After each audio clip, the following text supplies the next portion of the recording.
Olá, internautas, muito bom dia. Esse é o programa Momento Econômico da ANEFAC, Associação Nacional dos Executivos de Finanças, Administração e Contabilidade.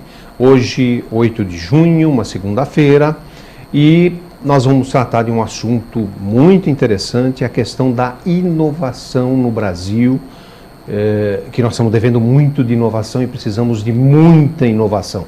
Mas antes vamos para a agenda econômica da semana. Na sexta-feira passada terminou fechando o Ibovespa em 52.973 pontos.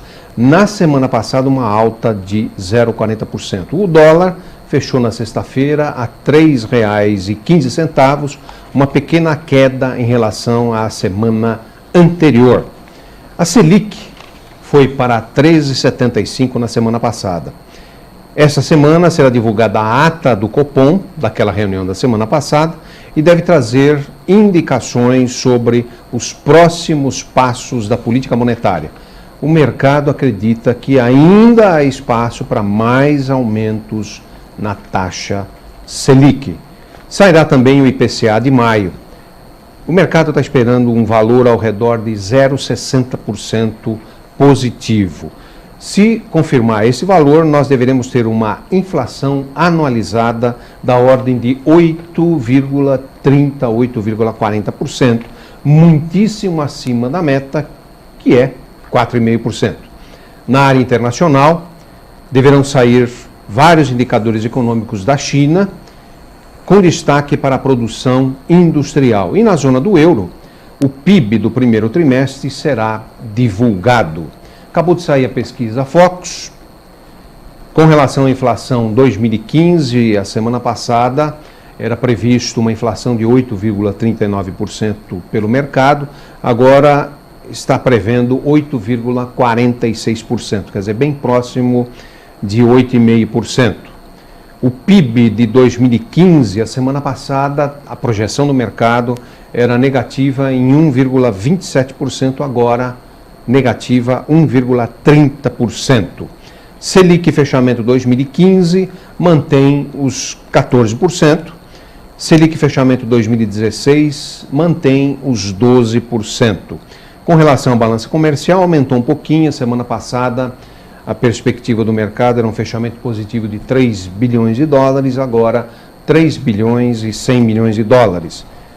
Com relação ao investimento estrangeiro, semana passada a previsão de entrada de recursos estrangeiros para investimento no Brasil, esse ano de 2015, 66 bilhões de dólares, agora 67,5 bilhões de dólares. Câmbio 2015 não mudou a projeção do mercado, que prevê um câmbio ao final deste ano em R$ 3,20. Eu tenho dois quadros que eu separei para apresentar para vocês. Esse aí é o primeiro e mostra desde janeiro de 2013, onde a Selic estava em 7,25%, e agora, com o aumento da semana passada de meio ponto percentual, 13,75%, e como disse no início do programa, ainda há perspectiva de pelo menos mais um aumento dessa taxa Selic ainda esse ano de 2015. E o outro quadro é um resumo do PIB no primeiro trimestre de 2015 em relação ao quarto trimestre de 2014. Aí nós tivemos positivo aí em azul, a produção agropecuária, que teve um incremento de 4,7%. Com relação aos demais setores, todos eles negativos. Indústria, menos 0,3%. Serviços, menos 0,7%. Investimentos, menos 1,3%. E o consumo das famílias, negativo em 1,5%. Todos eles relativos ao quarto trimestre de 2014. O chama-atenção desta semana é um artigo do professor José Pastore sobre a produtividade da mão de obra brasileira, que foi publicado a semana passada no jornal O Estado de São Paulo. Segundo o professor Pastore, é surpreendente, mas no Brasil, baseado no inciso 27 do artigo 7º da Constituição Federal, que estabelece uma proteção contra a automação. Muitos parlamentares já conseguiram aprovar leis inibidoras da tecnologia. Nos textos das entidades sindicais, se encontra muitas vezes e com muita frequência que os sindicatos devem atuar fortemente junto às empresas para impedir a modernização tecnológica. Portanto, condutas como esta inspiram contra a produtividade do trabalho, a competitividade das empresas e o progresso do país. Mesmo porque os nossos concorrentes não estão parados. Olha que dado interessante. Em 1980, a produtividade do trabalhador brasileiro era 670% maior que a chinesa. 1980. E 70% menor do que a produtividade americana. Hoje em dia, nós somos 80% inferiores à produtividade americana e 18% menor em produtividade do que a chinesa. De 1980 até hoje, a produtividade da China cresceu 895% e a brasileira apenas 6%. O Brasil está muito atrasado na implantação de inovações tecnológicas nos sistemas produtivos. Na União Europeia, olha outro dado interessante, só em 2014 foram registrados 274 mil patentes. No Brasil, ao longo dos últimos 30 anos, foram registradas apenas 41 mil patentes. Com isso, o Brasil ocupa o penúltimo lugar no rol de patentes disponíveis, perdendo apenas para a Polônia, que está em último lugar, que ficou 45 anos debaixo do atraso comunista. De 61 países estudados, o Brasil ocupa a 56ª posição no campo da competitividade. O Brasil não pode ficar fora da modernização tecnológica. Os analistas do mercado de trabalho afirmam que a tarefa mais urgente para ganhar competitividade e gerar empregos é a elevação substancial da produtividade do trabalho, com base na melhoria do ensino e incorporando inovações. Sim, a inovação gera emprego, sim. Muito ao contrário do que diz a nossa legislação ou o que os sindicatos defendem, que é não a tecnologia. Ou encaramos de frente a necessidade de educação e inovação, ou continuaremos na rabeira em qualquer pesquisa de produtividade e competitividade. Queridos internautas, hoje nós estamos aqui com a Márcia Vieira. O salto para a inovação requer um modelo de transição organizacional, capaz de sustentar a pesquisa e o desenvolvimento de novos produtos e processos. Para inovar, então, é preciso repensar a organização, da estratégia à operação, dos líderes às suas equipes. Ao revitalizar marcas, processos, equipes, produtos e a mente dos líderes, inicia-se transição de modelo vigente para um novo modelo, um novo ambiente que é necessário para a inovação. Uma base sustentável para projetos revolucionários. Assim, inovar se torna a consequência da transformação e do rejuvenescimento de empresas, cidades e países. Então, hoje, como eu estava comentando para vocês, estamos com a Márcia Vieira, que é administradora de empresas com especialização em gestão pública, consultora da FIPECAF, FEA USP e diretora do MVI Bank, que é um banco de projetos para investimentos. Márcia, muito bom dia. Bom dia, doutor Roberto. Você poderia explicar um pouquinho melhor o que é o MVI Bank? Sim. Nós trabalhamos, o foco do Banco de Projetos para Investimento é trabalhar a capacidade de entrega de projetos e a relação com os investidores, de forma que a gente possa dar mais segurança tanto aos empreendedores, do retorno a partir de um aporte recebido, como, claro, para o investidor que aportou naquele negócio. Nós observamos ao longo de vários trabalhos com fundos de investimentos, com empresas de diferentes portes, com startups, um gap que existe entre o planejamento, entre um business plan, entre um planejamento estratégico e a execução. Então, e isso, de alguma forma, isso reduz a rentabilidade substancialmente de um negócio, impactando no resultado, no retorno do investimento. Então, nós nos focamos em trabalhar projetos, seja na revitalização de empresas que vão receber aportes, seja na expansão de negócios ou no desenvolvimento de startups, de uma forma que a gente possa dar ao investidor garantia de entrega, ou seja, de execução dentro das metas esperadas e acordando também essas metas, né? Para que o investidor também, junto ao empreendedor, não crie metas que não são factíveis e que depois impactam no resultado final também do produto ou do serviço. Então, nós fazemos essa ponte entre empreendedores e investidores.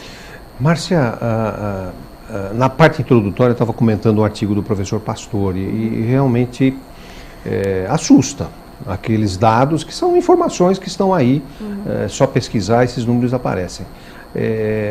Felizmente você trabalha no sentido contrário, isso é muito importante que se faça esse trabalho da inovação.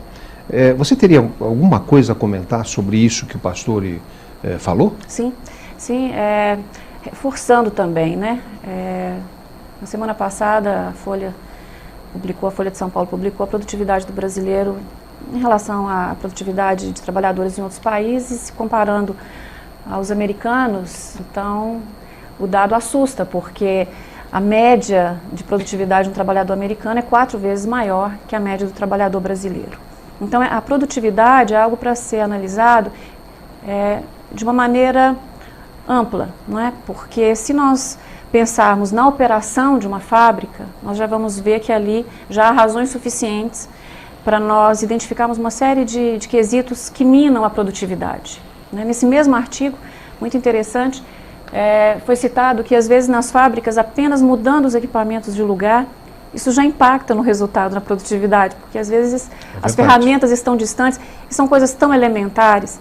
Então, a produtividade da nossa indústria, ela precisa ser analisada desde as questões mais elementares até as questões maiores que envolvem logística. Então, um trabalhador brasileiro que demora 2, 3 horas para chegar ao local de trabalho, nós não temos a ilusão de que ele chega lá bem disposto. Então, já há um déficit da produtividade antes de chegar, porque ele já chega com cansaço, ele já chega com sono, são mais 3, 4 horas para voltar para casa, o período de sono dele diminui. Então, uma pessoa que, nessas condições de cansaço, ela naturalmente, ela vai produzir menos. Então, aí nós já estamos falando de produtividade versus mobilidade, que é uma outra agenda também urgente. E envolve isso uma série de outras questões, né? A questão educacional, obviamente, né? O nível educacional que impacta diretamente na qualidade do trabalho.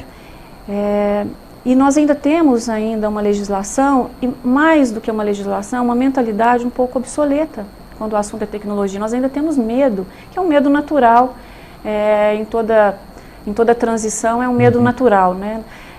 Tínhamos, eu creio, no passado, medo, muitas pessoas tinham medo de acessar um iPhone, né, de não conseguir. Então, esse medo é natural. A gente está vendo polêmicas aí com relação a aplicativos, porque é o novo, isso é natural. Então, nós vivemos um modelo de transição, né, de modelos antigos convivendo com modelos ultra tecnológicos. Isso causa natural incerteza e natural necessidade de adaptação, né? E, Márcia, para o meio empresarial, eu acredito que todo ele sabe que a inovação é extremamente necessária. Agora, como o empresário, na sua opinião, está vendo esse momento, ele precisa inovar, porque senão ele vai perder competitividade, e ao mesmo tempo você tem um Brasil em que, economicamente falando, está ruim. Esse ano aqui nós vamos ter um crescimento negativo. Então, como é que você vê isso aí? O empresário necessitando inovar e a situação? Bom, inovação é uma agenda que se tornou quase que uma agenda de sobrevivência, né? A gente associa muito a inovação à competitividade, ao desenvolvimento. Eu acrescentaria agora que a inovação tornou-se uma necessidade de sobrevivência no mercado, não é mais opção. Então, Eu estava conversando com uma pequena empresária hoje antes de vir para cá e foi muito inspirador. Ela disse, mas como inovar em tempo de crise? Né? Então é o contrário, em tempo de crise a gente precisa inovar quase que para sobreviver, porque a inovação, embora a gente associe muito a inovação à tecnologia, a novas patentes, a grandes estruturas de P&Ds, né, de pesquisa e desenvolvimento, a inovação ela se dá no dia a dia de várias formas. Né? Então, em momentos de crise, pensar a inovação do custo, como reduzir custo, não é? É um processo também de inovação, repensar a maneira que nós estamos, dos gastos, né? Como é que a gente está dentro da empresa, como é que está o custo, inovação no atendimento, na maneira de atender, porque às vezes sutilezas na maneira de atender pode gerar mais receita, a inovação na qualidade dos produtos. Então a inovação, ela não está só ligada a grandes investimentos, né? Muito ao contrário, a inovação ela pode se dar já, ela pode se dar agora. Né? Então precisamos também exercitar o ouvir. Quando a gente aprende a ouvir os funcionários, a gente aprende muitos mecanismos de inovação já estão dentro das equipes. Elas estão precisando de espaço para poder manifestar. Estímulo, é verdade. Elas já sabem, quem está na ponta, quem está na operação, conhece muito mais as facetas ali daquele processo do que às vezes quem está num cargo mais elevado. Então, ouvir as equipes é o primeiro passo. Ouvir o cliente também, porque o cliente é um grande consultor de inovação. Porque às vezes imerso no dia a dia, na área de serviços, no seu produto, talvez a gente não percebe sutilezas tão óbvias de inovação que podem ajudar, tanto dando impacto em redução de custo ou de aumento de receita, que basta ouvir. Né? Então, com certeza, a inovação é um motor da produtividade? Sim, sim. É um motor da produtividade e precede a inovação a maneira de pensarmos.